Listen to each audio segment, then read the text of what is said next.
સત્ય એટલે તો કે રાજા હરિશ્ચંદ્ર, પહેલું નામ એનું યાદ આવે છે. આ છે ધૈર્ય, આત્મબળ. દુઃખ ગમે એટલું જીવનમાં આવ્યું છતાં રાજા હરિશ્ચંદ્રએ સહન કર્યું અને પરિણામ શું નીકળ્યું? ભગવાનનું દર્શન પ્રાપ્ત થઈ ગયું. ભગવાનનું દર્શન તો થયું, પણ સ્વયં ભગવાન એના વંશમાં પ્રગટ થઈને આવી ગયા. ને આ છે ધૈર્ય. નગર વિચાર કરો કે એક સમય અયોધ્યાની રાજગાદી ઉપર જે વ્યક્તિ બેઠો હોય અને સ્મશાનમાં નોકરી કરે છે, ક્યાં? મૃત વ્યક્તિઓને. આજે તમે કાશીમાં જાઓ, હરિશ્ચંદ્ર ઘાટ છે, સ્મશાન મણિકર્ણિકા ઘાટ ઉપર એ ચિતાઓ સળગાવતા. સ્મશાનનો ટેક્સ ઉઘરાવવા માટેની નોકરી એણે સ્વીકાર કરી. જે કોઈ શરીર લઈને આવે ત્યાં એને સ્મશાનમાં જો શરીર બાળવું હોય તો એને ટેક્સ આપવો પડે. એના પુત્રનું મૃત્યુ થઈ ગયું, એની પત્ની એના પુત્રના શવને લઈને આવી. એને ખબર છે આ મારી પત્ની છે, આ મારા પુત્રનું મૃત્યુ છે. દ્રઢતા જુઓ, એણે કીધું ટેક્સ આપવો પડશે, નહીંતર આને હું આ પુત્રનો અગ્નિ સંસ્કાર નહીં થઈ શકે. ત્યારે એની પત્નીએ કીધું તમે જો આ તમારો પુત્ર છે, પુત્ર ભલે હોય, હું અત્યારે કોઈને ત્યાં નોકરી કરું છું, મારા સ્વામી હું દાસ છું, અને એટલા માટે હું મારી ફરજમાં કોઈ ગદ્દારી કરી શકું. ચિતામાં સળગાવી દીધો તો કોણ પૂછવાનું હતું? અને આજકાલ જોઈ લ્યો, આપણા ધૈર્યમાં આવો હવે. અમે ક્યાંક મોકો મળે કે આને બટકાવી નાખવાનો સામેવાળાને, વિચાર જ નહીં કરવાનો. હગા ભાઈનું નથી વિચારતા, એ સમાજમાં બીજાનું વિચારશે. જવો માનસિકતા કેટલી ડાઉન ગઈ છે. આ ધૈર્ય ગયું છે ને એનું કારણ આત્મબળની કમી છે. અને આત્મબળની કમી શું કામ છે? કારણ કે સત્સંગ નથી. નાની નાની વાતોમાં વિચલિતતા આવે. થોડી થોડી વારમાં આપણું મગજ આમ અડી જાય, શું કરવું શું ન કરવું કાંઈ ખબર રહેતી નથી. જ્યારે આ જે મહાપુરુષો છે, અરે સામાન્ય જીવની વાત છોડો, સાક્ષાત ભગવાન રામ કૈકેયીએ જ્યારે કીધું કે તમારા પિતાએ 2 વરદાન માગ્યા છે અને હવે એને એ વરદાન આપવામાં તકલીફ થઈ રહી છે, તો ભગવાન રામ કે એ વરદાન તો માગ્યા હતા તમે, આપવાવાળા એ મારે શું લેવા દેવા વચમાં ભાઈ? હું કામ વનમાં જાઉં ભાઈ? ભગવાન રામ કહીએ કે નહીં? છતાં ભગવાન કીધું નહીં, માતા પિતા બેયની આજ્ઞા છે ને, તો મારે આનું પાલન અવશ્ય કરવું પડે. આ છે ધૈર્ય. પણ વિચાર કરો, ભગવાન રામે 14 વર્ષ વનવાસ, આમાં ભગવાન રામને કાંઈ લેવા દેવા ખરું? આજે આખી ઘટના છે એમાં. કારણ કે વરદાન આપ્યા છે દશરથ મહારાજે, માગ્યા છે કૈકેયીએ, તો રામ તો ક્યાંય છે જ નહીં વચ્ચે. એ જ સૂર્યવંશની અંદર એક રાજા થયા, શિબી પર બેઠા હતા પોતાના મહેલમાં. એક હોલો આવ્યો, એને હોલાએ આવીને કીધું કે મારી પાછળ એક બાજ આવે છે, તમે મને શરણમાં રાખી લ્યો. રાજાએ કીધું શરણાગત થઈ ગયો છો તું, હવે તારો કોઈ વાળ વાંકો ન કરી શકે. એટલામાં એ બાજ અને એની હારે એક બીજું પક્ષી હતું, બે આવીને બેઠા ત્યાં. અને એણે કીધું રાજન આ અમારો શિકાર છે. રાજાએ કીધું નહીં, એવું મને શરણાગત છે ને. બોલે શરણાગત ભલે તને હોય પણ શિકાર અમારો છે. તો રાજાએ થોડી બહેસ કરી પણ હાલ્યું નહીં. ત્યારે રાજાએ કીધું ઠીક છે, એક કામ કરો, આ હોલો જે છે ને એના માપે, એની ભારોભાર હું તમને મારા શરીરમાંથી માંસ કાઢીને આપી દઉં, પછી તો લેશો કે નહીં? તો બાજુ કે હા કોઈ વાંધો નહીં. એક ત્રાજવામાં હોલાને મૂક્યો અને પોતાની જાંઘ કાપી, અને રાજા શિબીએ બીજા પલ્લામાં, એને કે હોલો નાનો એવો છે, આનું કેટલું વજન થાય એને? પણ હોલો એવો ભારી નીકળ્યો. 2 પગ કાપ્યા, હાથ કાપીને મૂકી દીધા, તોય હોલો ભારે ને ભારે. અને અંતે એ ત્રણેય પોતાનું સ્વરૂપ પ્રગટ કર્યું. ઇન્દ્રદેવ, અગ્નિદેવ, વરુણદેવ, આ ત્રણેય શિબી રાજાની પરીક્ષા લેવા માટે આવ્યા છે કે સૂર્યવંશના રાજાઓમાં શરણાગતનો ગુણ છે કે શરણે આ કોઈ વ્યક્તિ આવે પછી એના માટે પોતાના પ્રાણ આપી દે, પણ પોતાનું વચન જવા દે. જો સૂર્યવંશ પ્રસિદ્ધ છે ને વચન માટે. આ છે આત્મબળ, ધૈર્ય. સર્વસ્વ ત્યાગ કરે પણ પોતે ક્યારેય વિચલિત થાય. અને કળિયુગમાં આપણી સ્થિતિ એવી છે કે આપણે ક્યારે ફરી જાવીએ એનું કાંઈ નક્કી નહીં. હે ને? જેમ પવન ફરે ને એમ ફરી જાય આપણે. ક્યારેક ક્યારેક તો માણા એટલું ખોટું બોલે, આમે આપણી સામે જ બોલ્યા હોય છતાં એને જ્યારે સાક્ષીમાં લઈને હું બોલ્યો જ નથી. આવું થાય છે કે નહીં? તમારે એક્સપિરિયન્સ થયો હશે આવો ઘણી વાર, હે ને? તરત જ ઓલા હાથ ઉપર કહી દે હું બોલ્યો જ નથી, આપણે આવું કીધું જ નથી. આત્મબળની કમી છે. એટલા માટે આવા તો કેટલા રાજાઓની કથા જોઈએ આપણે. અસંખ્ય રાજાઓ કાળના પ્રવાહમાં વયા ગયા, પણ એના નામ આજે પણ જીવિત છે. એની કથાઓ આજે હજારો હજારો વર્ષો પછી પણ આ કથાઓને આપણે યાદ કરીએ છીએ. લોકો આ કથાઓ ગાઈ રહ્યા છે. આનું એકમાત્ર કારણ છે ધૈર્ય, કે જીવનની કોઈ પણ પરિસ્થિતિમાં આ લોકો પોતાનું ધૈર્ય ખોતા નથી. કોઈ પ્રાણી આ જગતમાં એવું નથી ચાહતા કે આપણે દુઃખી થઈએ. કોણ એવો વ્યક્તિ છે જે સુખને છોડીને દુઃખને લેવા માગે? હરેક વ્યક્તિ ચાહે છે દુઃખ વયું જાય અને કેવલ સુખ આવીને રહે. પણ જો એના માટે તમારે સમયની રાહ જોવી પડશે. અને જેવી રીતે આપણે ઉદાહરણ સાંભળ્યું કે સવાર યદી આપણે જોવા માગીએ છીએ તો આ રાત્રિ આપણે વ્યતીત કરવી પડશે. કારણ કે આ રાત વીતે નહીં ત્યાં સુધી સવારનું દર્શન થાય નહીં. એટલા માટે જે વ્યક્તિ પોતાના પ્રિયજનોના વિયોગથી અધીર થાય છે, કારણ કે દુર્યોધનને આ બધાના મરવાનો જે ભય છે એટલે અર્જુન પણ અધીર છે કે જો યુદ્ધ થશે તો મારું આ જે સુંદર પરિવાર છે, આ જે કુટુંબીજનો છે, તો આના વિયોગમાં અર્જુન અધીર થઈ રહ્યા છે.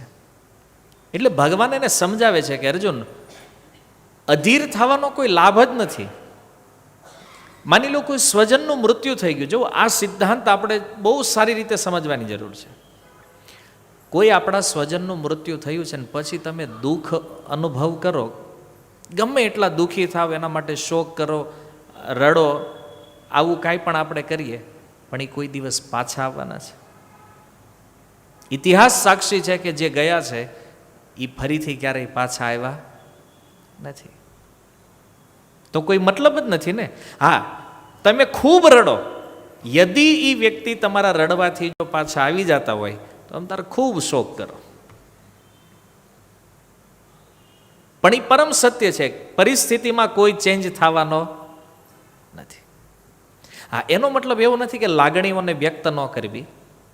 માની લો સ્વજનનું મૃત્યુ થાય તો બસ ચૂપચાપ, ના, અમે તો ભગવદ્ ગીતા સમજી ગયા એટલે અમારે કાંઈ રોવા બોવાનું હોય નહીં. એવું નથી. વ્યવહારમાં સ્વજનનું મૃત્યુ થયું હોય રડવું આવે, પણ પછી સમજી લેવું જરૂરી છે કે દુઃખ કે શોકની સ્થિતિમાં કાયમ માટે રહેવાથી એ સમસ્યાનું કોઈ સમાધાન થવાનું નથી, એનો કોઈ હલ નથી.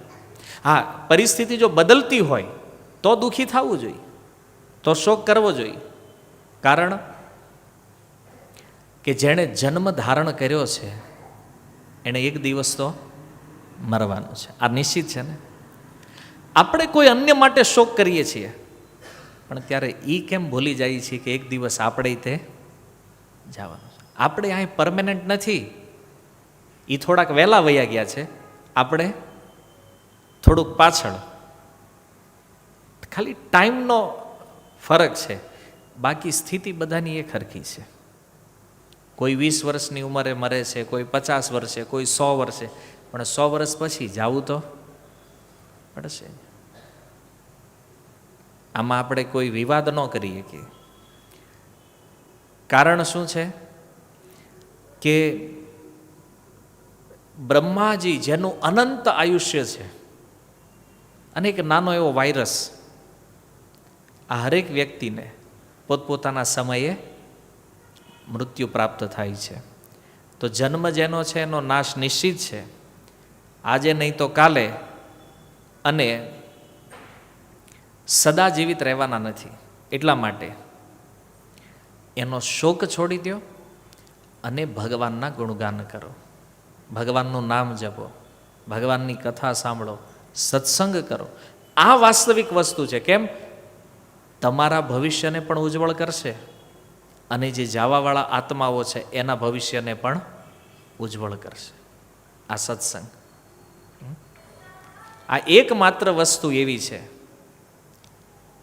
કે જે આપણા માટે અતિ કલ્યાણ કરવા યોગ્ય છે, આપણું કલ્યાણ કરીએ કે એવી છે. છતાં દુર્ભાગ્ય જેવો લોકો સત્સંગ છોડીને જગતમાં બધું જ કરે છે, જેનું પરિણામ મોટા ભાગે દુઃખના રૂપમાં છે. પણ એ બધું કરવું છે, સત્સંગ તો કે એ રહેવા જોઈએ, એને હજી એ બરાબર મેળમાં નથી, ફાવટમાં નથી આવ્યું,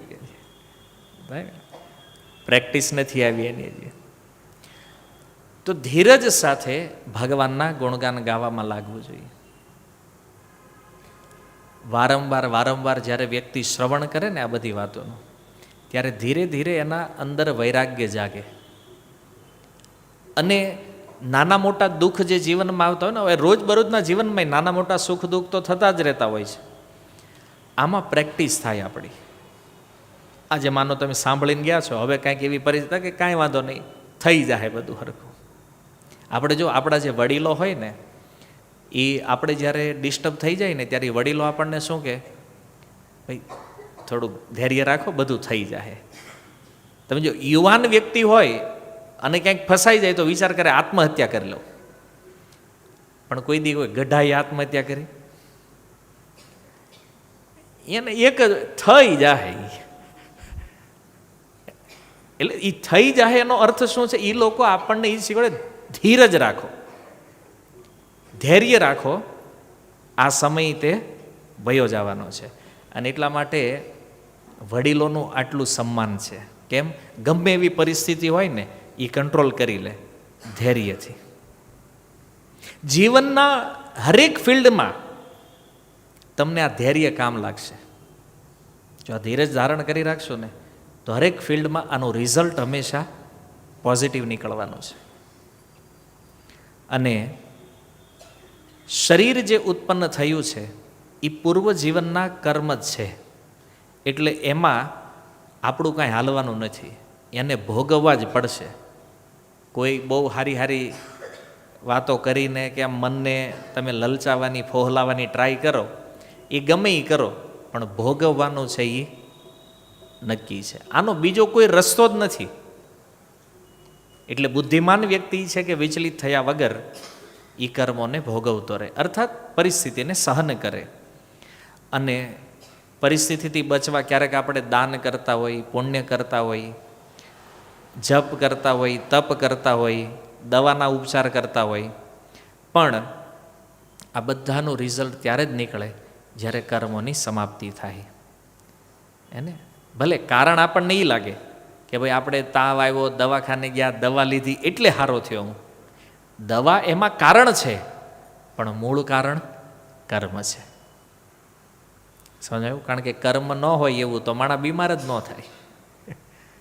હે ને? તો માધ્યમ બને, ક્યાંક કોઈ દાન કરતું હોય તો દાન માધ્યમ બને, ક્યાંક પુણ્ય માધ્યમ બને, તપસ્યા માધ્યમ બને, દવાઓ માધ્યમ બનતી હોય.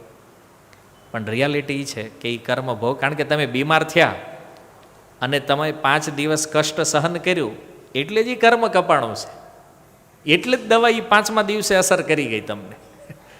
હે ને? આ એક સૂક્ષ્મ વિજ્ઞાન છે કર્મનો સિદ્ધાંત, પણ રિયાલિટી આ છે. એટલા માટે શાસ્ત્રમાં જે ઉપાય બતાવ્યા છે એ કરવા જોઈએ ધૈર્ય સાથે. અને આ રીતે આપણે કોઈ પણ વસ્તુ માટે, માની લો જીવન જીવવા માટે આપણે ઘણી બધી વસ્તુઓની જરૂર પડે, તો જ્યારે એ વસ્તુ આપણને ન મળે ત્યારે આપણે અધીર થઈ જતા હોય. હે ને? તમે જો ઘણીવાર ન્યૂઝમાં તમે જોતા હશો, કોઈ માતા પિતા એની કન્યાને ના પાડી દે કે ભાઈ તને ફોન નથી લઈ દેવો, તોય મરી જાય. એવું થાય ને? કોઈ સ્ત્રી હોય એને કીધું હોય, માગ્યું હોય કે ભાઈ એના પતિને ભાઈ સોનાનો ચેન કરી દો, અને ઓલો બિચારો કે ભાઈ ભાવ જ એટલો છે કે પોહાય એમ જ નથી આપણને, તો આને તો ના ગમે એમ કરો કરી દ્યો. તો ઓલો કે પણ થાય એમ જ નથી, તો કે તો પછી મરી જવું કે આપણે શું રહીને કામ. એમ આ બધા એક્ઝામ્પલો હું એટલે બતાવી રહ્યો છું કે અધીરાઈ જુઓ તમે લોકોની. હે ને? એક સિમ્પલ કોઈ વસ્તુ ન મળી. હવે વિચાર કરો, ફોનની કિંમત કેટલી હોય? 50,000, 60,000. સોનાની કિંમત કેટલી હોય? કદાચ એક ચેન 2 તોલાનો કરે લાખ રૂપિયા થાય, અત્યારના ભાવમાં 1.5 લાખ રૂપિયા થતા હોય.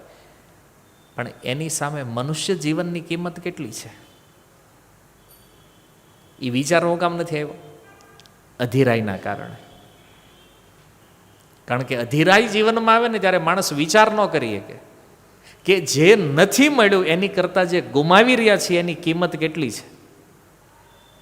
આ તમને કોઈ એમ કે હાલો 1.5 લાખ રૂપિયા હાટું થઈને કોઈકને આત્મહત્યા કરવી હોય અને એને આપણે એમ કે ભાઈ 5 લાખમાં શરીર આખે આખું દઈ દેવું, આપે? 10 લાખ આપીએ ને કે હાલો 5 નહીં, સામે 10 આપીએ, 10માં આપે?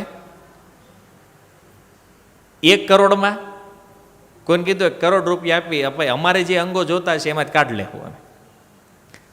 હા, કિડની, લીવર જે જોતું ટ્રાન્સપ્લાન્ટ કરાવી નાખો. કરોડમાં કોઈ આપવા તૈયાર છે પોતાના શરીરના અંગો? નથી. એનો મતલબ આ શરીરની કિંમત કેટલી છે? એક એક અંગ સેપરેટ કાઢીને વેચો તો આના કરોડો રૂપિયા આવે. એ ખાલી 50,000 હાટું નષ્ટ કરી દેવું, આ બુદ્ધિમાની છે કે મૂર્ખતા છે? લોકો વિચાર નથી કરતા. આ અધીરાઈનું પરિણામ છે.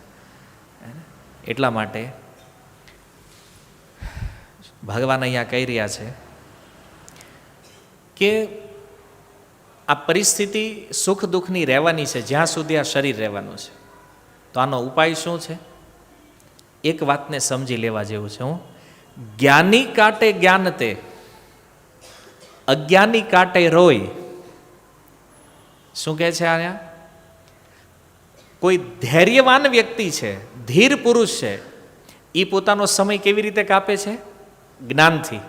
મતલબ આ જાણકારી પ્રાપ્ત કરીને કે ભાઈ કર્મનો સિદ્ધાંત શું છે, આપણે સંસારમાં કેવી રીતે રહેવું જોઈએ, શું કરવું જોઈએ.